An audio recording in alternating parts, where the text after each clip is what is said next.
This video deals with ethics and social responsibility, particularly in the context of marketing. When we think of ethics, we think of doing the right thing. We think of the debate between what is right and what is wrong. And we can trace that back to very ancient philosophical writings, the writings of Plato and Aristotle. The old problem was, should we always repay our debts? If we have a debt, should we always repay them? And of course most people would say yes, we should. That's the moral thing to do. But what if you had just borrowed a gun from your neighbour and you found out later that your neighbour had become mentally unstable? Now, should you give the gun back to your neighbour? So there are issues.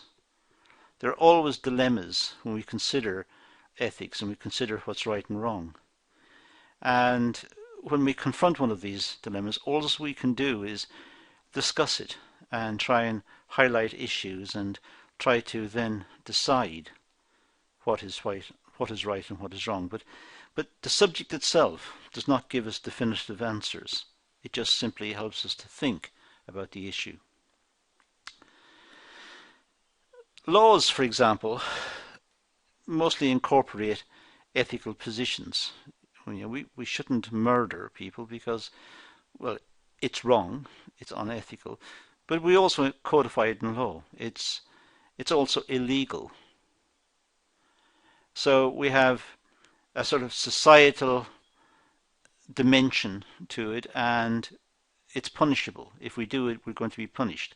But it's also an ethical position. We simply should not kill people because it is wrong. It is wrong to deprive someone of life. But likewise, in business, for example, it's wrong to cheat the customer, to give the customer misleading signals in marketing that the product is of a certain price, certain quality, has certain attributes, and when the customer buys it, finds out it hasn't. It's unreliable or it's shoddy workmanship. So there are ethical principles that seem to cut across nearly all functions of our lives as to what's right, what's wrong. Culture dictates what's right and wrong. So right changes from culture to culture. And I suppose it's reasonable to say that that's what culture is. It's a number of people who subscribe to a particular ethical stance. It's groups of people who believe in certain things, and they constitute the culture within the country or within a particular area. They believe certain things, and that marks them off from other people who may believe in different things. So in some parts of the world, in the past in particular, headhunting was quite acceptable. Go out and kill someone and take their head. To other people at that time, headhunting was immoral. It was wrong. So one culture believed it and another culture did not believe it. So our idea of what's right and wrong is conditional almost. It's easy for us to impose our values and to start judging societies and other people by our values. And we find that invariably we're right and they're wrong. But that's not the way it should be. What we should be looking for are some overriding principles of morality. And that's what the study of ethics does. It tries to lead us towards some overarching principles that cut across all cultures and all times. The downside of everything I'm saying at the moment is that that has not happened. The study of ethics leads to the study of ethics, or so it would appear. It doesn't necessarily lead to solutions or to outcomes, and it doesn't tell us categorically how to behave in certain situations. That's conditional on the time in which we live, the culture in which we live, our own experiences, our our family experiences, our educational experiences, our own personal histories, the history of the society in which we live. It's conditional on so many aspects. So we don't have definitive answers. That does not mean we shouldn't study ethics. We should, because looking for the answer is very important. And simply being exposed to the various dilemmas that were thrown up in philosophical debate in itself help us to clarify our thinking on certain issues. It may not give us the precise answers, but it helps us to think about the issues more logically and more lucidly, more clearly. So we have the culture and norms of the society. And if we subscribe to those norms of society, to those rules of society, to those beliefs of the society, then in a sense we're a well-adjusted member of that society. Of course, if we dissent from the culture of the society, then we are outcasts and we're at variance with that culture, and I suppose in a sense we're on a collision course. We have conflict. So we start, however, with the culture and norms of the society. And within that, we get the business culture and practices, because businesses are a part of the culture, they're a part of the society. So it's almost logical to suggest that because the culture believes in certain things, and that is pervasive, that's all over that particular region or area, that culture, then the businesses that operate within that area will have the same culture. The people who are running the business will have the culture, and they will reflect the culture of the area. I should mention at this point that businesses really do not have a culture. People have culture. Businesses are production units. They are commercial enterprises. They're legal entities, perhaps. But as legal entities or production units or business enterprises, they don't have culture. People within the organizations have culture. The chief executive of the business has a culture, but the business itself doesn't have one. Mostly because, in a sense, the business does not exist. The business is just a collection of people making products that are sold on the market, sold in the anticipation of profit. The business may be registered with the government. It's a legal entity, but itself is not capable of right or wrong. It's only the people in the business that are capable of right and wrong. So when we talk about business culture, we're really talking about the culture of the people within the business, not the business itself. Businesses do not have a morality. It's the people within the business who run the business who have the morality and who determine the conduct of the business. So from the business culture, nonetheless, having said all of that, we move to the wider corporate culture. So we use the terms wider corporate culture and business culture, but we should remember it is actually the people in the business who have the culture, not the business. The business is just a legal entity. It's a business unit. It's a production unit. It's a retailing unit, whatever it is. But it doesn't have a culture. It's the people who have the culture. But having said all of that, this is the language of business, the language of the business literature. So we'll stick with it and we'll talk about corporate culture and business culture. But bear in mind, that's really what we're talking about. And of course, from the wider corporate culture, we go to personal morality, how we behave and what we believe is right and wrong. So if our morality is that we cheat, for example, we make products and we cheat the customer, then that would go into business practice. And the business will then make products that cheat the customer. Perhaps we advertise that the product has got certain qualities and it doesn't have. It doesn't have those qualities. Now, early views of morality, well, it's difficult to know where to start. As I said, we could start with Plato and Aristotle thousands of years ago, or we could start, well, pick a point. But in the early 1900s, there were different principles. One principle, for example, was caveat emptor. Now, it's a Latin phrase that means let the buyer beware. So this puts all the pressure on the buyer. In other words, the business doesn't have to worry too much about the product or what it claims of the product. It's the buyer who has to be careful. This is a one-way street. The buyer has to make all the decision and be careful about the product and make sure the product is the right quality and has the right attributes. And there was almost no responsibility, or very little responsibility, on the part of the seller. It sees the responsibility for the purchase and the quality of the goods and services with the buyer.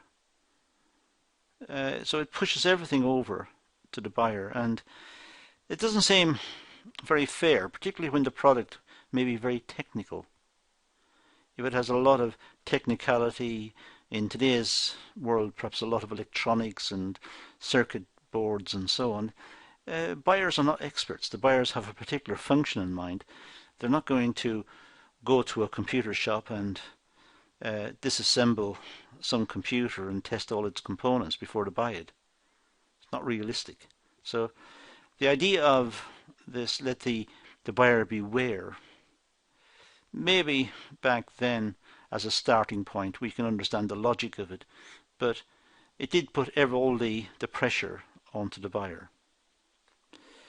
There's a belief that competition in the marketplace corrects abuses, that if a company does cheat, word will get round about the company cheating the customer and the company will go out of business. People will stop buying the product. That was the belief. So it was the belief that competition would fix any mismatch between what was claimed and what was delivered. So the market would fix any issues, and in a sense the market enforced morality. The ethics of competition, well, we have all sorts of issues when we deal with competition. We could start by talking about different competitive positions and the morality of monopolies selling single products and so on. But that's dealt with adequately in other videos. But let's get in sort of slightly differently into this one and say we could have issues like, say, economic espionage, stealing trade secrets. Now that's clearly wrong. Companies deserve privacy. They deserve to be able to secure their intellectual property and to stop people from stealing the intellectual property. Now we know in today's world there are dedicated hackers in computers who are trying to steal information for commercial reasons. There are countries who are promoting this and trying to steal information from companies about products and about the science because they themselves can't afford or they don't want to spend money on research and development. So it's easier to steal ideas. So that's a clear case of an ethical issue. But it could include trespassing and wiretapping. Trespassing means coming onto the property, either physically or coming onto the property in a virtual sense, i.e. tapping into their network and stealing the ideas off a database, or actually physically going onto the property and breaking in and stealing the ideas, or wiretapping, listening in on computer networks, or even listening in on phone calls to see what they can pick up. It's cheating, it's immoral, it's wrong, but unfortunately we know it happens. But it could be also in the form of bribes. Companies may bribe officials to be able to sell in certain markets, or bribe officials to get things done quickly. In many countries, import and export, for example, in order to get the goods through the customs and through the port fast, maybe the officials have to be bribed. A sum of cash may have to be given to somebody to try and promote the paperwork to get the products through efficiently. Or there are kickbacks. In other words, when everything has gone through, even though it's gone through, to go back and pay people who have helped in expediting the service. In other words, jumping the queue and being unfair to others who don't engage in this sort of practice. Again, it's immoral. It's wrong. And it's trying to gain an advantage out of people using their authority wrongly. People who are in charge of situations, perhaps in charge of imports and exports and so on, using their position within government to promote certain companies and certain products simply because they're being paid quietly in the background by that company. So it is wrong. As I said, it's common in some developing nations, but I think it's fair to say that every country should be wary of it. The potential for it happening anywhere is there. Moral idealism and utilitarianism. These are two big approaches to ethics. Moral idealism is there is a right thing to do, no matter what the cost. So the right thing to do must be done no matter what the cost is. It's favoured by religious and consumer groups. So no matter what the cost, they must do it. They must act in certain ways because they believe that that is the right thing to do. That's the ethical position, and that can't be compromised. That can't be negotiated away or changed. So it's moral idealism. It's the very strict application of a moral code to a situation. It's fundamental. It's not negotiable. Utilitarianism, well, that's doing the right thing. And doing the right thing means what hurts the fewest people. It's favoured by business executives and the military. Utilitarianism started around the 1870s with people like Jeremy Bentham and John Stuart Mill. But there were many involved in its development. And what it was trying to do was get the greatest good for the greatest number of people. Whereas moral idealism does not compromise at all. Utilitarianism is trying to maximize the return to the greatest number, knowing full well that there are some people who will not benefit from that. But it's the utilitarian principle. Social responsibility. Well, profit responsibility. It's the company's duty to preserve itself. So there is a profit responsibility. People depend on the company, not just the customers for the product, which they enjoy and want and demand and pay for, but also the workers and the management, and also all the ancillary trades and professions that feed into the company. There might be a whole network of people who benefit from the company. So it's important that the company makes a profit so that it's able to sustain itself and therefore sustain the livelihoods of the people who work for the company directly and indirectly. It is necessary to be careful about profiteering. That's selling an essential good at an inflated price, simply because people need the good. Often quoted in this case is ethical pharmaceuticals. Drug companies make products, and then the products are sold at very high prices because we need the products. But there again, the company has to engage in very expensive research and development. So if the company doesn't make a profit, the company will not exist. So we won't have any drugs to solve our medical problems. If the companies go out of business, there won't be any drugs available for us on the market. So there are tensions, there are trade-offs, there are dilemmas to be dealt with when we consider ethical issues. There's also stakeholder responsibility, companies' duty to protect the interest of the people who gain from it. It's important that the stakeholders are catered for. The stakeholders are very wide-ranging. If you like, you could divide them into core stakeholders and non-core. The core stakeholders being, let's say, the employees of the business, the shareholders, the management.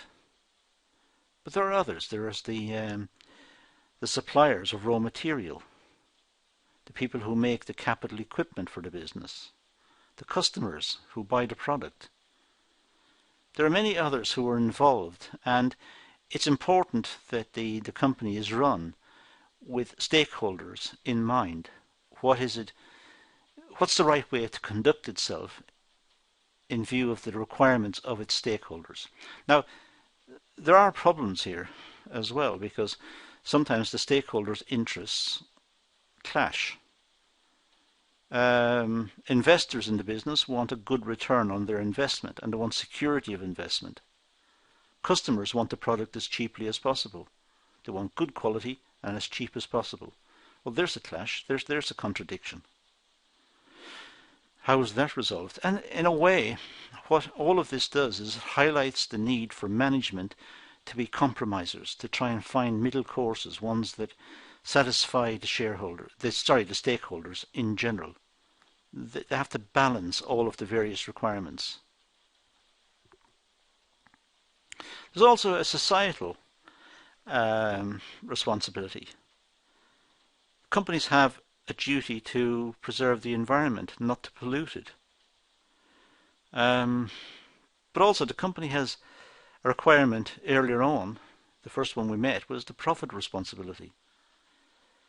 Well, the more it spends on cleaning up after itself and looking after the environment, the less profits there will be. Again, there's a tension, there's a clash between societal responsibility and profit responsibility. It falls to the management to try and find a compromise, find a way around this. But we can see there are clashes there. We need the companies to supply the products. We need the companies to supply employment. So we need the companies. On the other hand, we don't want to think of them exploiting us as customers. We don't want to think of them making big profits at our expense. We don't want them destroying the climate and the earth in which we live. But there are all sorts of contradictions involved in all of those issues. And there's this idea of green marketing, trying to project itself as a caring organisation. There is corporate social responsibility, the idea of portraying itself and acting in a way that sustains the environment and gains customers' respect out of how it deals with the environment and what deals with issues in the environment. Areas of responsibility. Well, we have societal responsibility. We've just talked about that in terms of the way in which the business operates in the society. If it pollutes the environment or pollutes the local environment or creates noise or traffic congestion, or how does it behave within the society? And then we have stakeholder responsibility. It has a responsibility to all the stakeholders, the workers, the customers, the shareholders, the management. It's got a wide range of responsibilities to the stakeholders. There's an ecological environment as well, how it deals with the environment in particular, and looks after its employees. It's important that they're taken into account, not just in terms of being stakeholders, but in terms of people who work day in, day out for the good of the business. The general public who receive the products and must have confidence in the products meet their requirements. But the company also does this in a way that is a cooperation with the general society, that the company works within the society the same as people live within the society. So the company should not upset the people. And there are the customers or the consumers of the product. They should not be cheated. They should be respected. The product should be good quality and delivered at a price and at a time that meets with the requirements of the consumers. There are interest groups in society. These may be consumer groups who want to see more information about the product being published, and they want to see certain products being produced in a different way because it's more environmentally friendly. They want to deal with issues of noise and traffic congestion created by the companies. They want to deal with all sorts of issues about how the company deals with subsidiaries overseas and how workforces perhaps overseas related to the company are treated, that they have good terms of employment and they're looked after and so on. And of course there's the suppliers. And the suppliers are important because without them there will not be the supplies to make the product. So they must be looked after and treated with respect.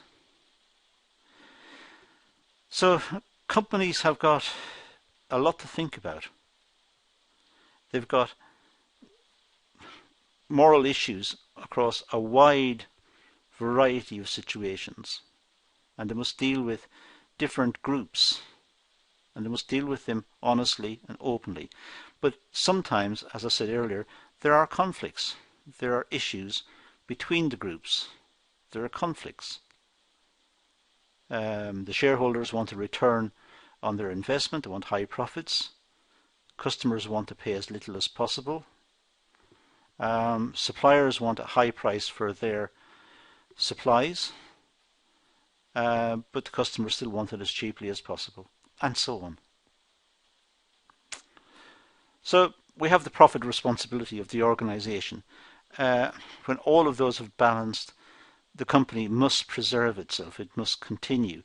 And to do that, it must make a profit, not only for reinvestment purposes, but because the owners of the business want to get a return. That's why they invested in the business in the first place. They must get at least what they would have got had they put their money into the bank or into some alternative form of investment. If they don't, they will want to get out of this company, they'll want to sell the company, they'll want to close it down, liquidate it, get their money back if they can, and reinvest somewhere else. So if the company is going to continue, it must make profits. Unethical behaviour. Now this includes all sorts, and I'll just give you a simple list. We could carry on all day filling out this almost. There are so many we can think of, and this list I'm going to give you is not near adequate, but nonetheless it's a feeling for the type of unethical behaviour. For example, filling out warranty claims after the period expires. It's lying, in other words. People do it, or may do it in terms of cars. The warranties run out, but they try to make a claim and claim it was the claim was at a date before the warranty ran out. It's cheating. It's lying. It's unethical. Returning merchandise fraudulently, perhaps taking the product, using the product, and then returning it and expecting their money back. Providing inaccurate credit information. When they're looking for a loan or looking for finance, they lie. They lie about their circumstances. Stealing music from the internet, downloading it, downloading films. They haven't paid to see the film. The people who paid are the investors in the film, the people who put the money into making the film in the first place. And if people are just downloading it for free, that's cheating. It's cheating the people who invested. It's stealing. Submitting a phony insurance claim that some item was broken when in fact it wasn't broken, or some item was stolen when on holiday when in fact it wasn't. There was no such item. It's cheating, it's lying, it's immoral. Improper improper disposal of environmentally sensitive material. People fly tipping chemicals into rivers, or tipping items just because it's free. They see it as free. Somebody else will clean up the mess. Somebody else will pay for it. It's cheating. It's unethical. These all lead to higher prices and higher premiums on insurance and so on. But as I said, we could go through this list for ages. We can carry on adding to it. There are so many different ways in which fraudulent and illegal and immoral behaviour manifest themselves in the market. It's a tragedy that the human species, are prone to this type of behaviour, but I suppose no one is perfect. But some people have got a predisposition to cheating and lying and trying to get something for nothing. There is pressure on business people to make decisions in a society with diverse value systems. The diverse value systems means, unfortunately, that some people don't have high moral positions. They don't mind stealing from the company, or cheating the company, or lying about the product, or even damaging the reputation of the company when it's not justified. It's like blackmail. If they try to return an item to the company saying that the product was not suitable and they want their money back, when in fact they've used the product, and the company refuses, they might engage in a campaign online of vilification. They try to ruin the reputation of the business. People have diverse value systems. We can identify big macro ones, being different religious backgrounds and different cultures and so on. And then we can also identify, tragically, the immoral ones. These are also a subset of society. The right to safety, to be informed, to choose, and to be heard. These are rights that we like to think apply. And we like to think we've got rights to safety, that when we buy a product it's not going to hurt us. We've a right to be informed by the company about the product. We've a right to choose between different products, how to spend our money. And when it goes wrong, we've a right to be heard by the company or by the agents of the company and make legitimate claims, but not to lie and to cheat or attempt to cheat the company and lie about the quality of the product. But we have legitimate rights in the sense of expecting to be safe, to be informed, to choose, and to be heard. Moral idealism. Now these are just selected concepts. Well, moral idealism is a personal moral philosophy that considers certain individual rights and duties as universal, regardless of the outcome. Now these are just selected terms and concepts I'm putting in here because we'll often hear about moral idealism and wonder what it is. Well, what it is simply an absolute. Moral idealism is that we have absolute rights regarding some things. Now, it's difficult to know what we have an absolute right for. People would say we have an absolute right to live and not to be persecuted. But have we an absolute right to say anything we want? Because free speech may be conditional upon factors such as hurting other people, hurting their opinions, or hurting their understanding of tolerance and what's allowed and what's not allowed. So perhaps when we talk about free speech, we have a right to free speech, but we should also be wary not to insult other people. Green marketing is another term we often come across. Marketing efforts to produce and promote and reclaim environmentally sensitive products. We're trying to promote products which will degrade quickly in the environment, which will not use up too much of the resources of the planet in their production.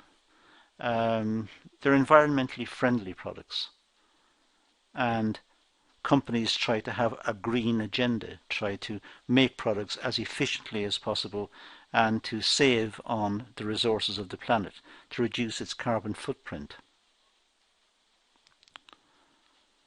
We hear the term social auditing. A social audit is a systematic assessment of a firm's objectives and strategies and performance in the domain of social responsibility.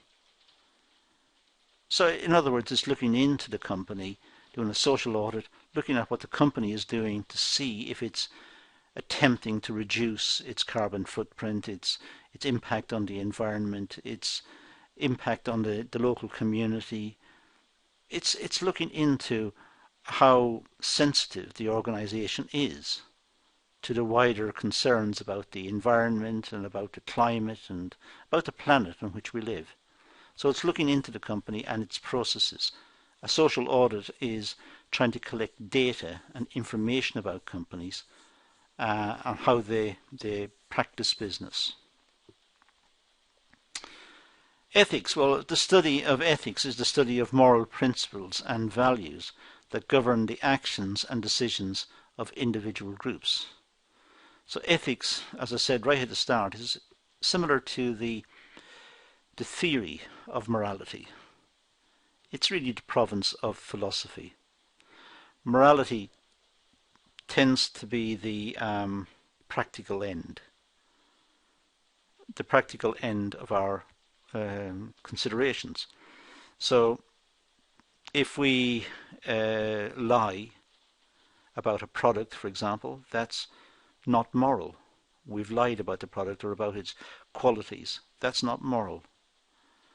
Why is lying not moral? We would have to look to ethics, the subject ethics, to find out why lying is not moral. Laws. Laws are society's values and standards that are enforceable in the courts. Well, the laws also tend to reflect the society's morality. In certain societies, their legal system will permit activities which in another society would not be allowed. So it depends on the society, it depends on the culture of the society. The culture of the society is its morality. It's a set of people with certain moral principles, and that sort of constitutes their culture, and their culture then is enshrined in law, so that becomes their legal system. So certain behaviour is allowed and certain behaviour is not allowed according to cultures, and that will creep in to their legal system and be enacted in laws. An illustration of this whole idea is the American Consumer Bill of Rights in 1962. Just look at the contents here and try and compare them with what we've been talking about. It includes buyers' rights, the right to safety. Well, we'd accept that. When we buy a product, we don't expect the product to hurt us. If it does hurt us, then the producer has been lying about its safety and about its characteristics. So we expect it to be safe. We have to rely on what the producer has said about the product. And if we believe the producer, we buy the product, then we expect to be safe. We expect to be informed about products. We expect to be informed if products are dangerous or how to use the products, how to set up the product and how to use it properly. We expect to be informed accurately by the producer. It shouldn't be experimental, and we shouldn't be allowed to set up products which are dangerous and which could be injurious to us when we put them into use. The right to choose. We should be able to choose between different products. We shouldn't be forced to buy something. It would be wrong if the country, the legal system, the police forced us to buy certain items. We don't think like that. We have a right to choose between different products. And a right to be heard. In other words, when we have a problem, we should be able to vent the problem. We should be able to seek redress. We should be able to make our voice heard, and the company or the producer should be held to account and explain why the product did not meet our requirements. We also hear things like code of ethics. Well, a code of ethics is a formal statement of ethical principles and conducts and rules of conduct. A code of ethics. Companies may have a code of ethics. They may decide to publish their code of ethics, their principles. It may be incorporated in their mission statement, for example. They may say that they are committed to honesty, openness, safety, environmentally responsible production. They may set out what their code of ethics is. And we can judge the company then in terms of the extent to which it's met its own code of ethics. And the code of ethics is a list of what it believes is the right thing to do. We also come across terms like whistleblowers. Whistleblowers are employees who report the unethical or illegal action of their employers.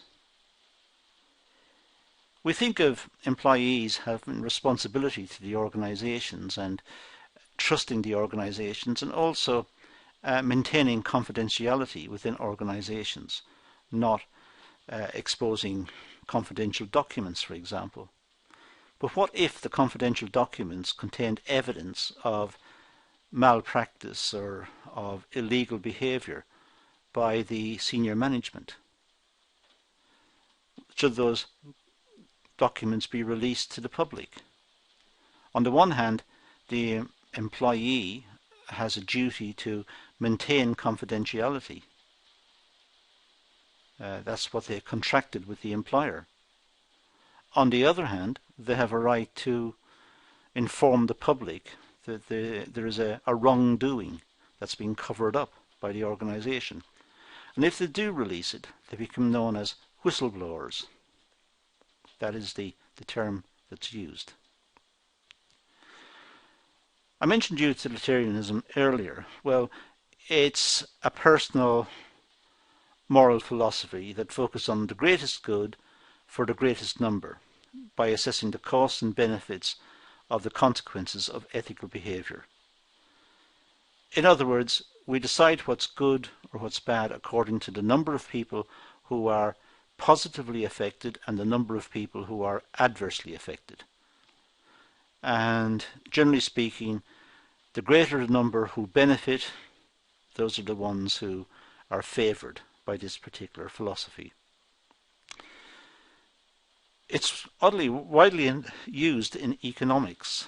Utilitarianism is widely used in economic model building and in economic principles. But that's the subject of other videos in different modules. But utilitarianism is one way in which we can judge moral action to see if it's acceptable or not. Has a greater number benefited from the change than who have lost? If bigger numbers benefit than lose, then the action is condoned. Social responsibility means that organisations are part of a larger society and are accountable to that society for their actions. So it's important that that organisations see themselves as a part of society, and they must be accountable to that society in terms of its morality, in terms of its codes of practice and of its legal system. the organizations are not outside the law. They're not outside even the moral codes of the society. They must conform, because that's what the dominant culture expects. That's what the legal system within that country expects. So it's for companies to adhere to that. Now, we've looked at a lot of issues here. Most of them are just clarifying points, like the last part of this particular class, just clarifying what's meant by utilitarianism and whistleblowing and so on. And the earlier parts was looking at the whole idea of what is right and what is wrong within business, and particularly the importance of marketing in projecting what is legal, decent and honest about the product, informing the consumer honestly and openly about the product, and also looking at the dilemmas that confront organizations in terms of the tensions they've got between, on the one hand, sustaining itself, the profit responsibility, and on the other hand, meeting the obligations in society and trying to offer value for money to the customers. So there are many issues, and unfortunately the study of customer ethics and the study of ethics in general doesn't really give us answers. It gives us debates about ethics and what's right and what's wrong and what people believe and don't believe, but they don't actually give us a formula for calculating what is right. So there don't seem to be absolutes.